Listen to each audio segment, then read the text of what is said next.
इस्रायलमध्ये महाराष्ट्र दिन साजरा होतो। ऐकल्यावर थोडं आश्चर्य वाटेल। याची स्टोरी सुरू होते 2000 वर्षांपूर्वी।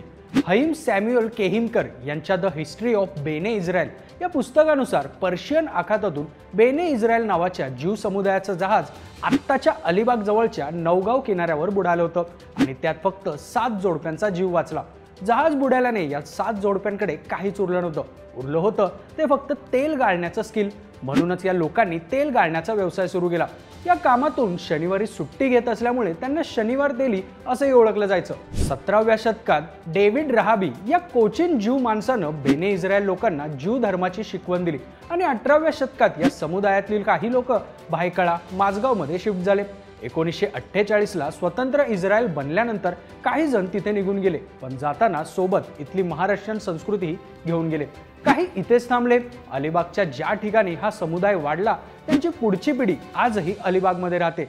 महाराष्ट्रीयन संस्कृतीने त्यांना आपलंसं केलं आणि या लोकांनीही महाराष्ट्रीयन संस्कृतीवर तितकंच प्रेम केलं।